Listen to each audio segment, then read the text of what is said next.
पुढची बातमी बघूयात। मंत्री नरहरी झिरवाळ यांच्या खात्यातील लाच प्रकरणामध्ये आता स्टिंग ऑपरेशन झालेलं आहे। त्याचा एक व्हिडिओ समोर आलेला आहे। झिरवाळ यांच्या खात्यातील लाच प्रकरणाचं हे स्टिंग ऑपरेशन आहे। मंत्रालय लाच प्रकरणातील व्हिडिओ समोर आलाय।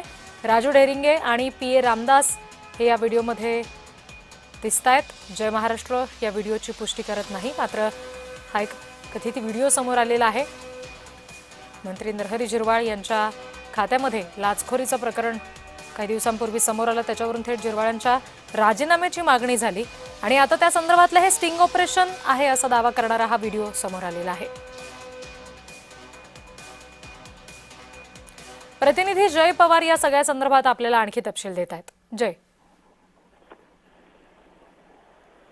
नक्कीच काही दिवसांपूर्वी नरहरी झिरवाळ यांच्या कार्यालयातील काम करणारा मंत्रालयीन क्लर्क राजू ढेरिंगे यांना एसीबीने 32,000ची लाच घेताना पकडले होते आणि त्यांच्यावरती अटकेची कारवाई ही झाली होती। मात्र यानंतर झिरवाळांचे पीए रामदास घाडी यांच्यावर सुद्धा या संदर्भातले आरोप या ठिकाणी होत असल्याचं पाहायला मिळालं। मात्र यावरती एसीबीकडनं काही कारवाई जरी झाली नाही, मात्र दुसरीकडे आता एका तक्रारदाराने यामध्ये स्टिंग ऑपरेशन केल्याचं समोर आलं आहे। यामध्ये राजू ढेरिंगे हे 50,000ची लाच मागताना पाहायला मिळत आहे। तसंच दुसरीकडे त्या व्हिडिओमध्ये झिरवाळांचे पीए रामदास घाडी यांचा सुद्धा संवाद असल्याचं पाहायला मिळतं। त्यामुळे त्यामध्ये घाडी जे आहे ते असं म्हणत आहेत की 25,000 रुपये तर आता तलाठी ही घेत नाही, त्यामुळे या संदर्भातली चर्चा आता थांबवा, इथे तिथे फोनाफोनी करू नका, हे संपूर्ण भाषा एकाच रेकॉर्ड झाल्याचं पाहायला मिळतं। त्याचबरोबर 25,000 देण्याची तयारी असेल तर तुम्ही द्या, मी तुमचं काम करून देतो असं सुद्धा त्या ठिकाणी ढेरिंगे हे म्हणतात। त्यामुळे